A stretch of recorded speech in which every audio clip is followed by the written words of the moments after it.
All of them have what we call a clubhouse. This is a communal facility with swimming pool. So your clubhouse, you can use it for to have a library. You know, you have a social hall where you can meet as a community. There is lots of green spaces that have been put there to allow the kids to play. We're improving the social facilities like schools. So where we are putting up densification, we are also adding more classrooms in the existing schools or building new schools altogether. We are also building new hospital facilities so that we can also be able to take care of the increase in population. We know that nobody likes to pay more taxes than they should, but this particular levy has done so much good that in a very short period of time, we shall be vindicated.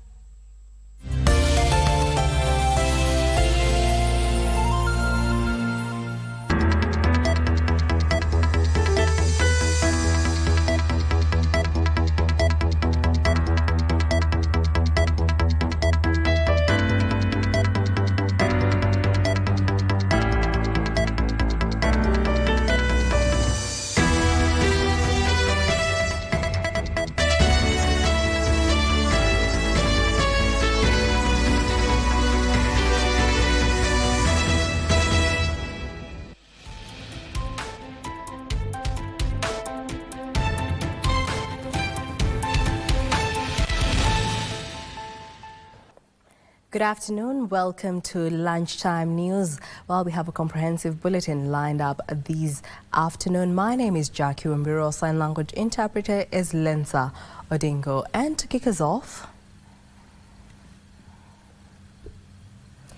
the Maendeleo ya Wanawake organization has welcomed the nomination of Interior Cabinet Secretary Professor Kithure Kindiki for Deputy President. However, calling on all Kenyans to unite as one people. Chairperson Rehab Muyo has also urged politicians to get down to work and desist from dividing Kenyans along tribal lines, saying they should be at the forefront of promoting peaceful coexistence among all Kenyans. Let's support Professor Kithure Kindiki as he supports His Excellency the President to run this nation. Professor, we will support you to support His Excellency the President in the big job of running this nation. To the country as mothers, we ask everybody, we ask all mothers to hold into their homes, make sure we have peace. This is a transition.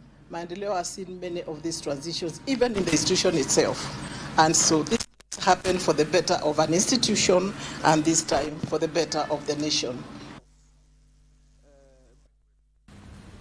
In other news, the government has launched drought response interventions in Kilifi County to provide urgent relief to the residents and cushion them from adverse effects of drought.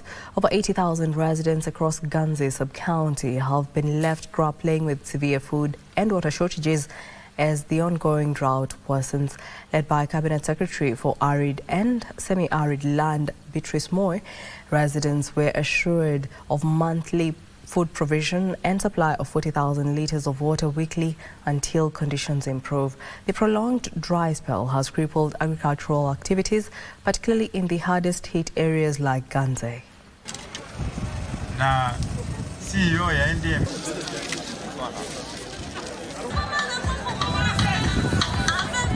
Our presence here is actually meant to look at reducing the effect of drought and the anticipated more effect. Because this county was not part of the counties within the hunger safety net provision, so we are also looking at those badly affected families that would be put as members that would benefit from that provision of the program. We have today brought 2 trucks of food and 2 trucks of water boosters to ensure that the residents get enough supply of water and food. And we also want to guarantee the residents here that food rations will be supplied on monthly basis. And on matters education, Kenya has launched the Chinese Youth Exam aimed at equipping primary school students with essential skills for the international economy. Speaking at the inaugural exercise held at Lyons Primary School, Professor Joshua Ongweno, the director of Confucius Institute of Egerton University, noted while Chinese exams have traditionally been limited to university students, this new initiative opens doors for primary school learners.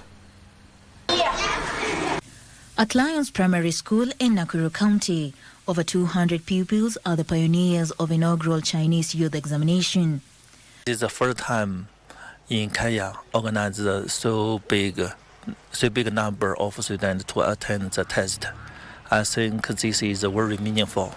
Professor Joshua Ongweno, director of the Confucius Institute at Egerton University, emphasized that while previous Chinese exams were limited to university students, this initiative opens new doors for young learners, urging parents to seize this opportunity and enroll their children in Chinese classes, enhancing their educational qualifications.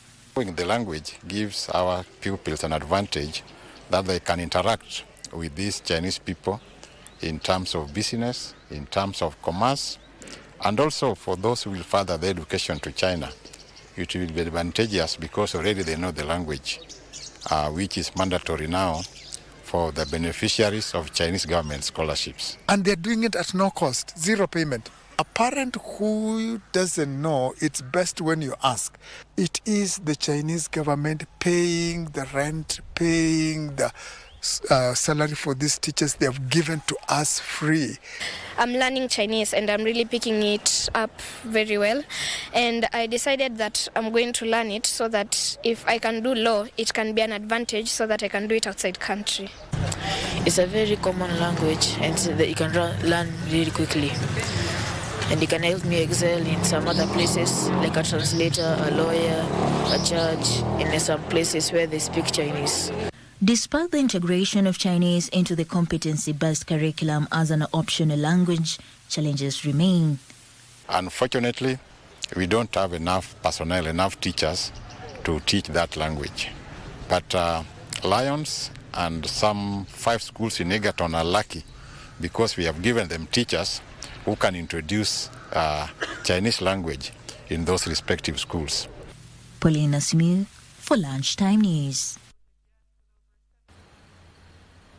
A school in Dagoretti South, Nairobi County, is now focusing on music as it seeks to build a new generation of young learners who can venture into the lucrative content industry. Cherish Watoto Primary School has set up a number of bands in school and is encouraging pupils who have a bias in music to enroll and build their future in an industry that is equally paying very well. The school's director, Bernard Wandera, said the institution is taking a new path and placing more emphasis on extracurricular activities in line with the competency-based curriculum, which is more talent-oriented.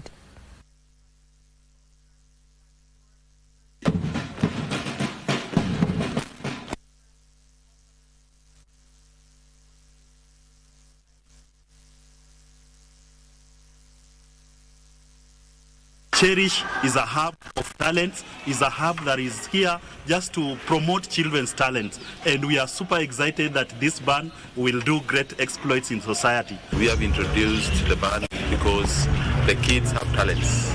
We are also trying to emphasize so much of the CBC to ensure that we nurture the talents of these children. So these children, they have a bright future, and that's why we are giving them this kind of nurturing so that in future they can be better people in the society.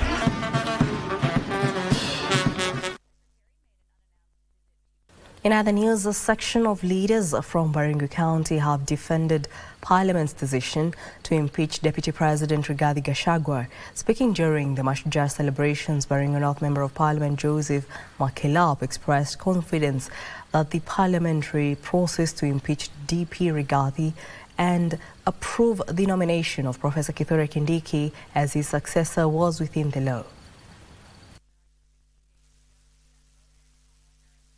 Bunge ya Parliament, we finished. Bunge ya Senate, finished. President akalete Professor Kindiki Chusi, approval. Na hiyo inafanywa na bunge ya kitaifa peke yake, haifanywi na senators. Sasa sisi tumefanya tena hiyo haki yetu. We have approved Kindiki. Let the judiciary do their part. We have done our part. We are asking the president to swear in as soon as possible Professor Kindiki as the Deputy President of the Republic of Kenya.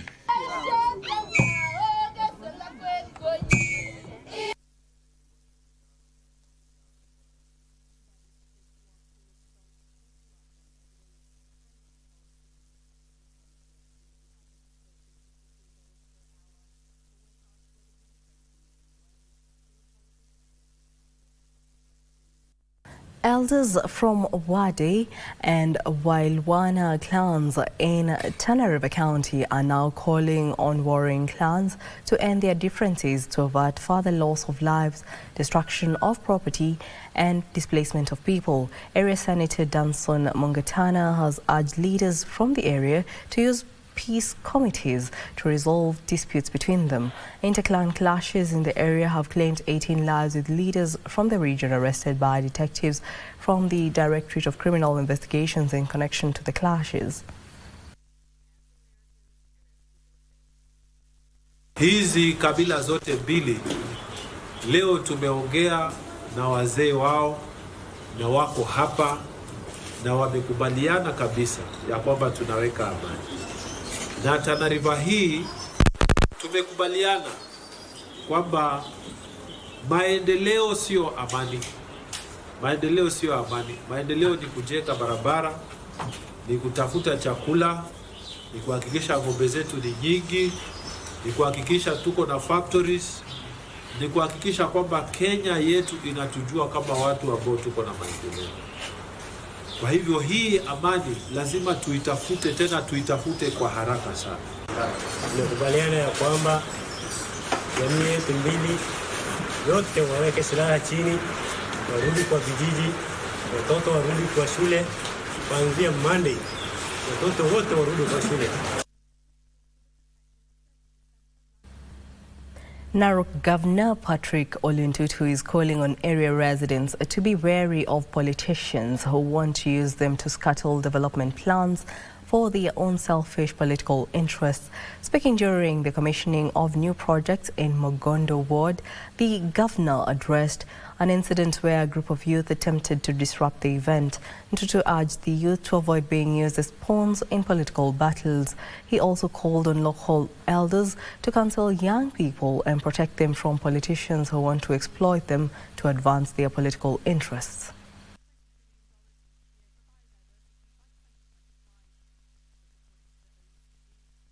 Ambao tunajua hawa sio kazi, wanataka tu siasa.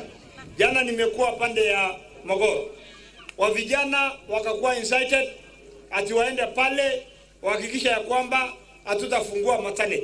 Sasa wale ambao wana incite wa vijana, hata hiyo watu sijui jana walienda wapi. Mimi nataka tu kuambia wa vijana wetu hapa Mogondo, hapa Kapsasia, sitaki kusikia hiyo pusi ya pesa 8. Na mimi nimeona nyinyi ni watu waungwana. Tutasaidiana na hii harapu ng'o, tupeleke Kapsasia mbele.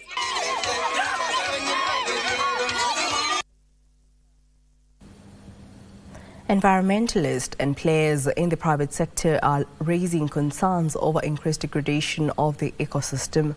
They say the increased waste emissions from industries and the rapid changes in land use have contributed largely to global warming and environmental degradation.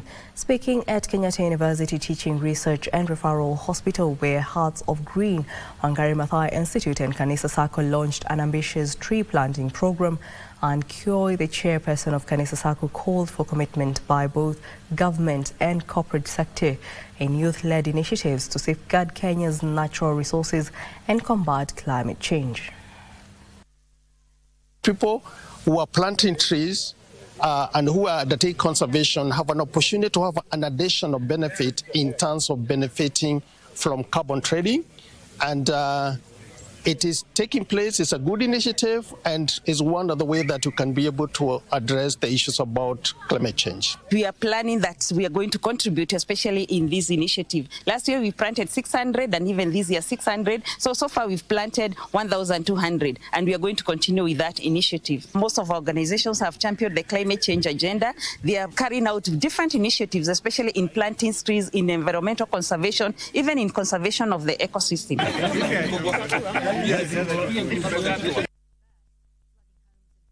Tourism investors and environmental conservation in Malindi Town, Kilifi County, are protesting the construction of tall buildings within the beach by landowners. The investors claim that the cutting down of trees along the beach may scare tourists away. Rita Valentini, a conservationist, says there is need to preserve the beaches for tourist attraction, faulting the county government for issuing construction permits to the developers. However, Kilifi Governor Gideon Mung'aro defended his administration by saying that the laws in operation were enacted before he was elected.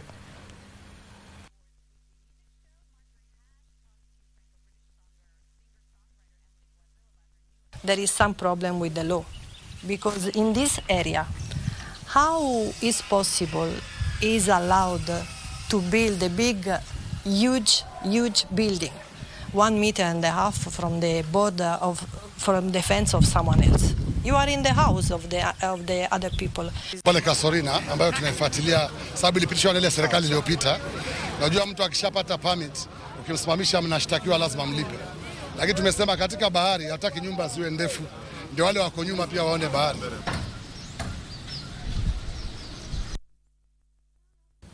Now moving on, Embu County Commissioner Jacob Buo has decried rising cases of land dispute in the county, saying they could pose a security threat. Speaking during this year's Mashujaa Day celebration in Karori grounds in Manyata constituency, the county commissioner urged residents to resolve the disputes outside court or through alternative dispute resolution mechanism.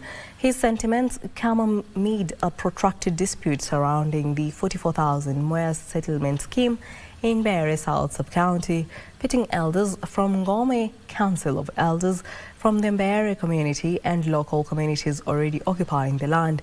3 weeks ago, Ngome elders had threatened to invade the land to take forceful occupation on October 17th, forcing the communities to start arming themselves. Embu County, land business ndio inakuwa na shida mingi sana. Ni kusaidiane through the elders kama hawa, hii group ya Kaneli na wengine wanakuwa encouraged wa form ile groups na wakuwa registered na court, Embu Land and Environment Court, ndio tupate suluhisho ya mizozo ya mashamba. Embu County is currently in phase 2 of the AHP, developing 100 housing units, mass affordable housing, including 20 studios, 41 bedroom units, and 42 bedroom units. In phase 2, the plan is to increase this number to 400 units.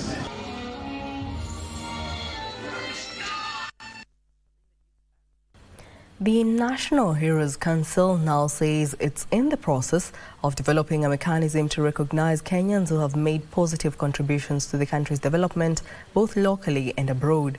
The National Heroes Council Chief Executive Officer Charles Wambiru says the mechanism is contained in the Council's strategic plan, which clearly outlines how those to be honored will be recognized.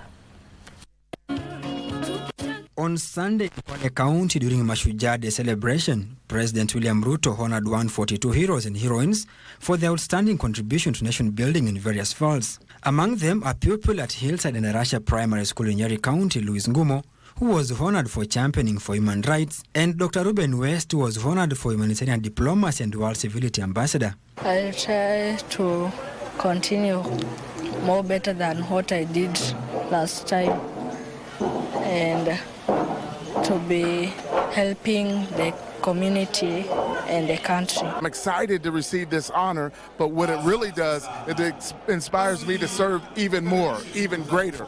at a higher level. I am humbled and honored because it's a great achievement for what I did and what I do in the continent. I've been identified as philanthropy, a category of philanthropy, and this philanthropy is in education. My focus is education, helping Kenyans to achieve higher level of literacy, from literacy to basics to higher education. The National Heroes Council, involved in identifying individuals to be honored, said it was in the process of creating an elaborate framework that will help Kenyans both within and without to be identified and recognized. Those regulations will provide those other benefits we wish them to achieve, like having an identity card to be recognized on places and be given room as heroes.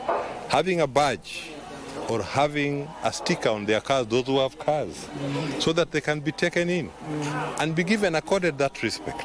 The National Heroes Council Chief Executive Officer, Charles Wambiru, saying the regulation of identifying such individuals are contained in the Council's strategic plan. He further challenged heroes and heroines to make use of their recognition for positive change in society. So when they go back, no sleeping. They are going to be noted by the society. So it's actually them to challenge themselves to do much more better than what they have done to be honored.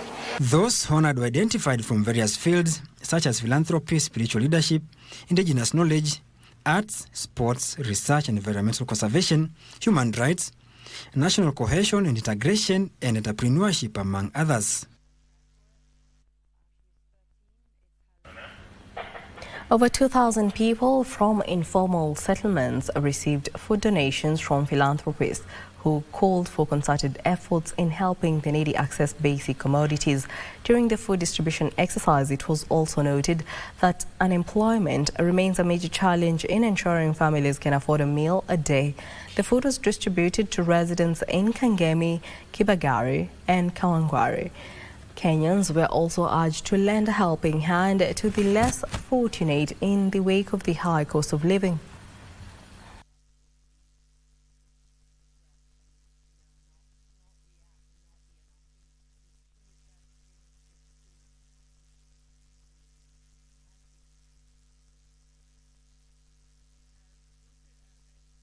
It is the matter of serving the community, serving the humanity, and we feel that it is a great work, and we also ask them to come and join and help more number of people. Currently I am running 11 feeding program because we are here to see the happiness of the family, happiness amongst the humanity.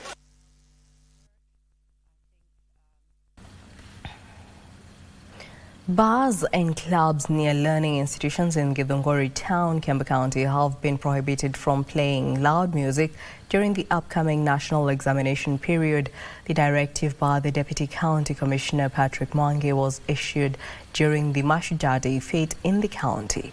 Mwangi said there is need for learners to have a conducive atmosphere during the examination period. He also urged parents to ensure learners have peace of mind, as well as the government provides necessary security.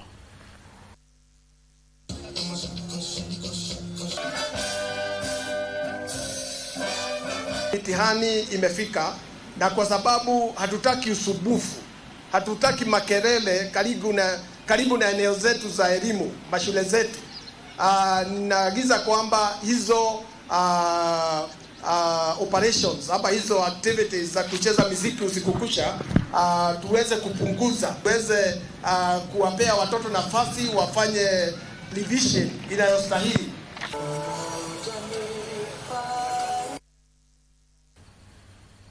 Students in higher education learning institutions in the country have been challenged to embrace innovation and research in solving existing challenges from education to healthcare. This was the theme at Mount Kenya University Thika campus during a one-week symposium that focused on innovation and research as tools to address global challenges. Central to the event was the much-anticipated Hackathon Artificial Intelligence competition, a showcase of student ingenuity where innovators competed in different categories. The innovators urged the government to create a suitable platform where young innovators can showcase their research, which with sufficient support could help advance national development. It is a competition to enable students and innovators to come up with AI solutions in the area of education. And we are excited that we got amazing innovations coming from around 70 students who participated in a 3-day hackathon here at the university. Our innovation utilizes neutralization reaction, where we are able to neutralize acidic component of the flue gas in the air and the basic components using our scrubbing liquid, ensuring that the air that comes out at the end of this process is neutral and very friendly for the society at large. And these innovations really need to be supported by the government, and they all include more of preventive medicine than curative medicine, because you see the future is changing day by day.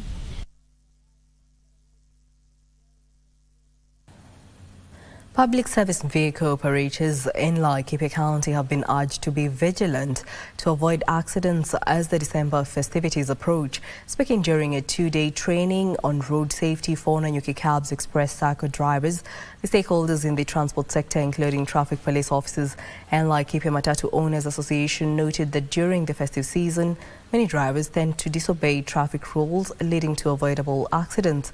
The training brought together Matatu sector operators, administration, the police department and National Transport and Safety Authority officials, among others.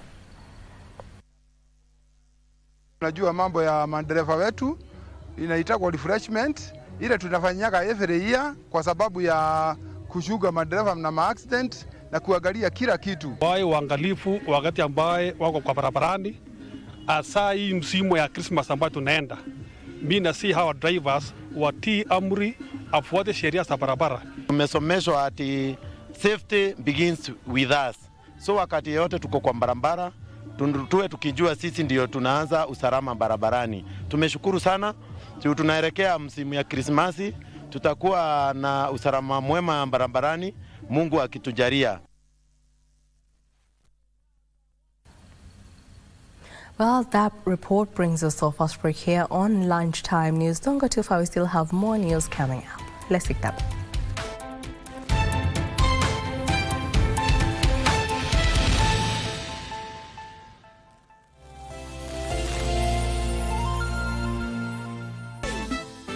I had a family emergency. Hey, I hope it was very serious indeed. But let me ask you, look at her, look at her. Hey, which similar superstar has a fashion sense like Kamene? Who cares? Ebu amukie kiti yangu, mimi sijazoea kuketi kwa hizi vitu zingine. I'm a gym instructor and a nutritionist. Demo, so you can make a menu specifically for myself. Watch majesto yako, so you send Kenyanju to come and bake your kids. Hizo sasa ni hekaya. Hey teacher, what is your car's number plate? KCV. Did you say KCV?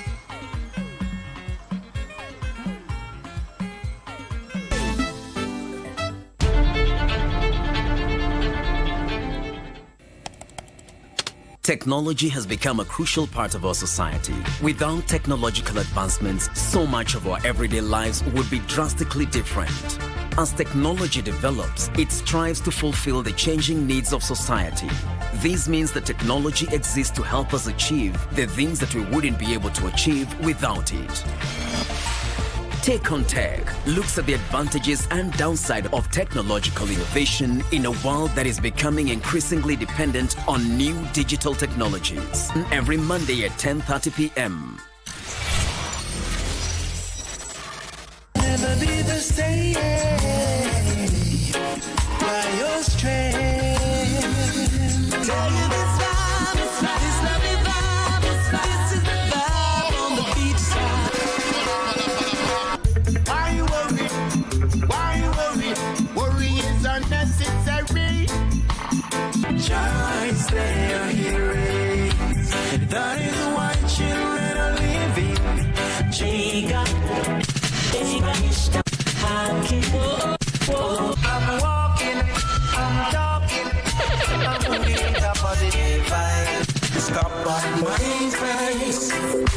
You only come around to do fake things. Your little bad mind face.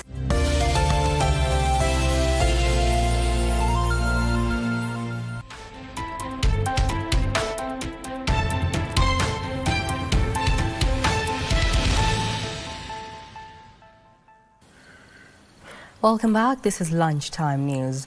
Rhumba is a popular genre of music rooted in Africa and which originated in the ancient Kingdom of Congo, now known as the Democratic Republic of Congo and Congo-Brazzaville in the 1940s. Over the years, different African countries have adopted and localized Rhumba. This week on My Culture, we focus on Kenya Rhumba music.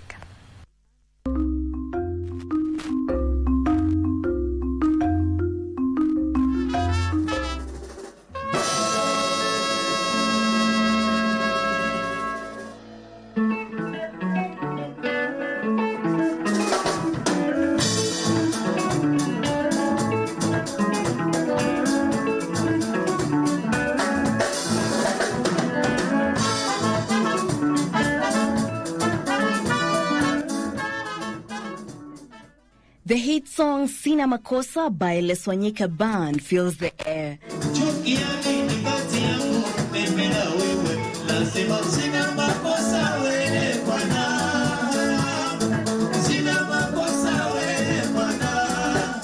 The 10-man orchestra plays the guitar, trumpet, bass, among other instruments, as they sing their hearts out. The band rose to fame more than 40 years ago with Swahili Rhumba music.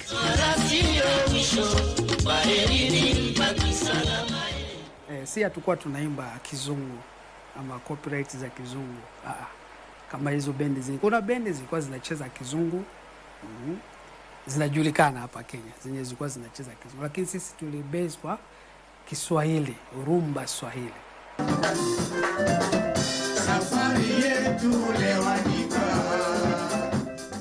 The group originated from the legendary band Simba Wanyika, which was formed in 1978.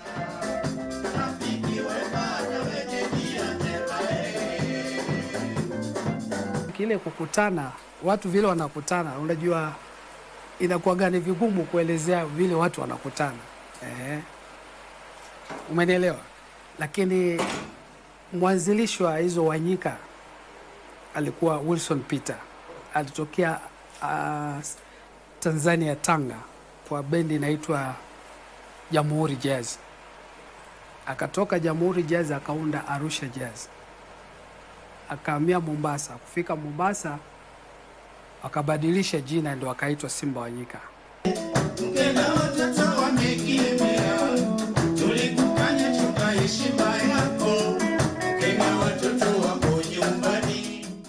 The renowned band, initially comprising members from Tanzania and Kenya, came to life when drummer Rashid Juma, guitarist Omar Shabani, bassist Tommy Malanga, saxophonist Sijali Salom Zoa, and Foni Mkwanyule left the Simba Wanyika band.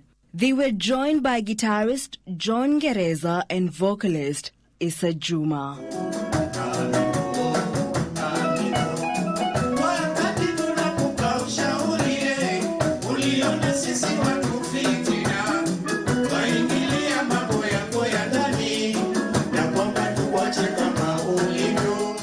Nacheza gita la bass.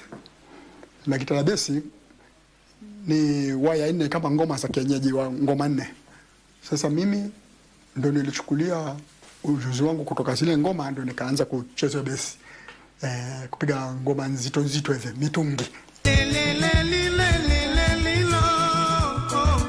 Close to a score, the band was at the helm of their music career. However, it all came crashing down. Sasa kuna wenzetu wenye walituacha. Sasa wakati walituacha ndo tukapumzika kiasi. Kilichofanya turudi ni hizi nyimbo zetu. Watu wengi walikuwa tushauri kwamba Kenya mzima, East Africa, mpaka tuseme huko south huko, nyimbo za Leswanyika ukikanyaga huko, kama unatoka East Africa, lazima kama ni bendi lazima utaulizwa sina makosa hizo Paulina. Sasa ndo tukashauriwa kwamba kama mimi na Tommy Malanga na Rashid Juma tupo, kwa nini tusiendeleze bendi? Kwa sababu nyimbo ndio zimetufanya sasa tuendeleze bendi. Majirani na rafiki tulishakufanya sana. After 24 years hiatus, the group made a comeback due to public demand.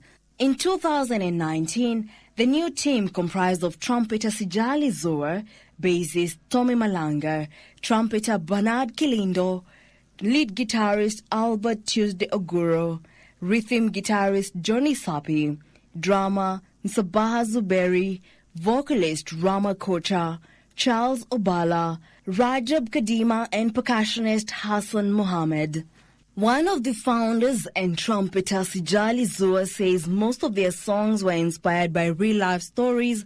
For instance, the famous hit song Sina Makosa emerged after one of their band members was involved in a bar fight with another man over a woman. Sina Makosa ni story ya ukweli. Na Leswanyika nyimbo zetu nyingi zinakuwaga za matukio ya ukweli. Yes. Sasa Sina Makosa, Profesa Omali alikuwa na girlfriend wake tuseme, lakini alikuwa anafikiria ni wake yeye binafsi peke yake, kumbe walikuwa jamaa wawili walizozania huko kwa bar. Sasa Profesa Omali akapata tu hiyo kwamba wewe una wako nyumbani, mimi na wako nyumbani, chuki ya nini?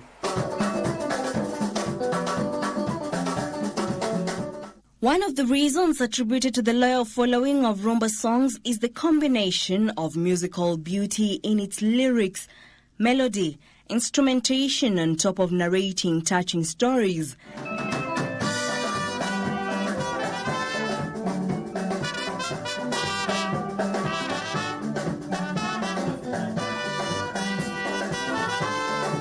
Na ni bendi ambayo inacheza rumba ile wao wenyewe wanapenda ile rumba ya Leswanyika, sababu nyimbo zetu ni za mawaidha mazuri, zina mafunzo, hata Wakenya wenyewe wanazipenda. Lakini Leswanyika nyimbo zetu ama za Simbawanyika unaweza kusikia ukiwa hata na mama mkwe, watoto, unasikia kwa sababu ziko na mafundisho.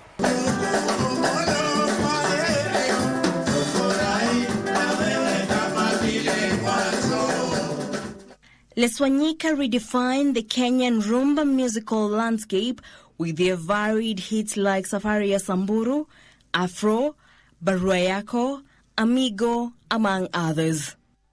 In Central Africa, the word Rhumba is derived from the Kikongo word for novel, Nkumba.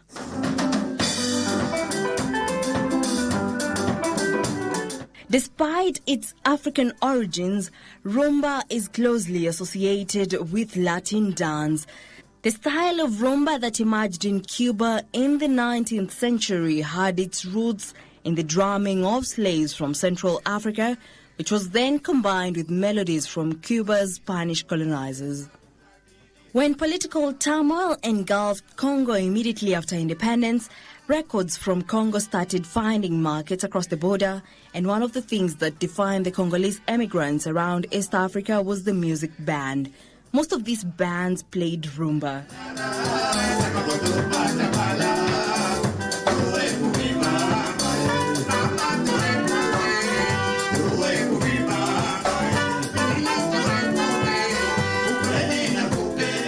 From the stature of a Congolese style, the genre acquired local acceptance to the extent that Swahili was used to sing Rhumba music. These included Congolese bands like Orchestra Make in Tanzania alongside Mzee Makasi, which played Rhumba in Swahili. But also local bands and musicians such as Simba Wanyika, Les Wanyika, Fundi Konde, Daudi Kabaka and Fadhili William, choosing to sing Rhumba in Swahili.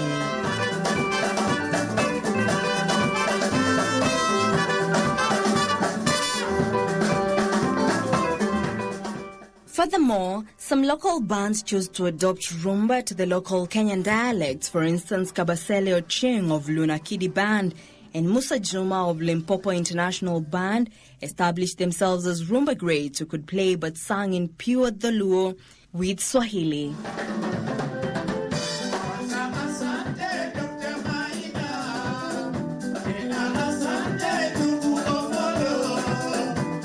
Others choose to lean towards the Congolese style, such as Komboze from Taita.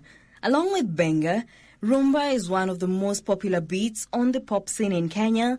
Even as music evolves with time, more youthful musicians emerge as well as other music styles.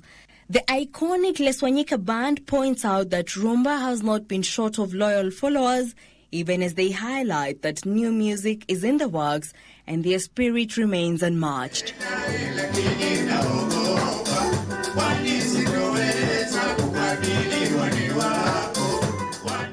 Sahi ama kila bendi inataka kucheza staili ya Leswanyika.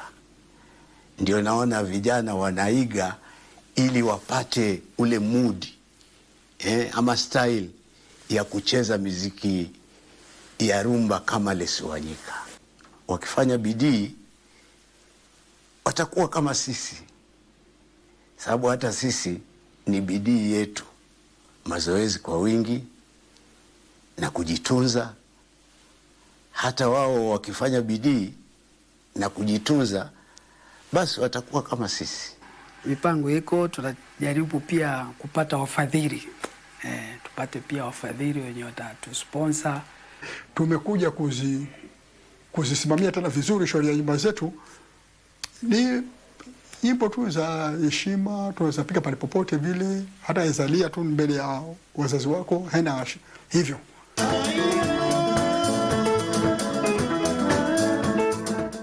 Jackie Wambiru, My Culture.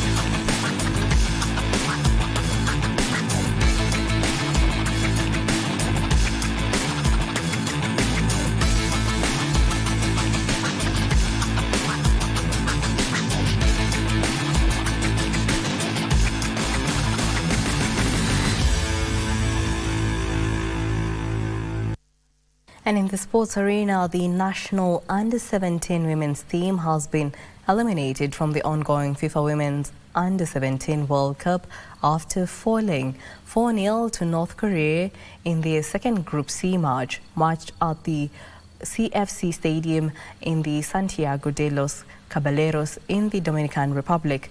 The team, coached by Mildred Cheche, will now play Mexico in their last Group C match on Thursday. Both teams are out of contention after losing their first two matches, with England and Korea DPR proceeding to the quarterfinals in the group. The Kenyan Queens began their campaign on a sour note, losing 2-0 to England. In another match, England came from behind to beat Mexico 4-2 at Cibao Stadium, while Poland thrashed Zambia 2-0. Tomorrow, United States will take on South Korea, while Colombia will play Spain.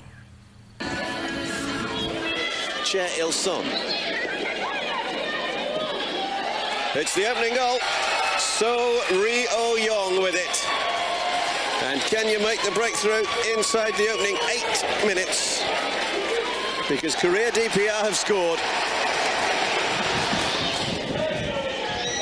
Forward by Chair. Chair again. Chair Rim-jong.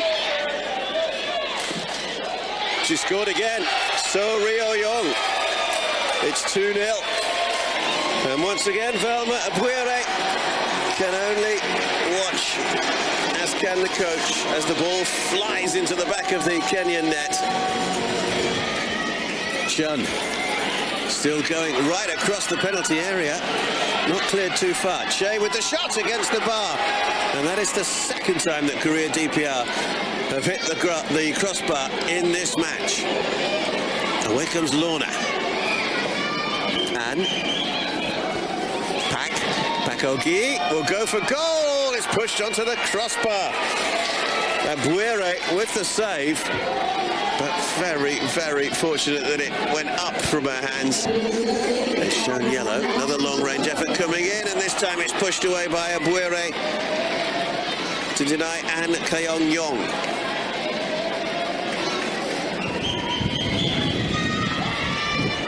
Too high for the goalkeeper and headed in.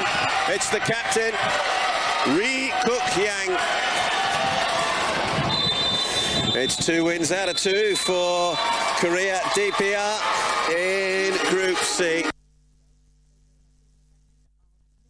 Well, that report brings us to the end of our bulletin this afternoon. Thank you so much for choosing KBC Channel 1 Lunchtime News. For more news, check out our website at kbc.co.ke. Our sign language interpreter is Lensa Odingo. My name is Wambiru. Enjoy the rest of the day.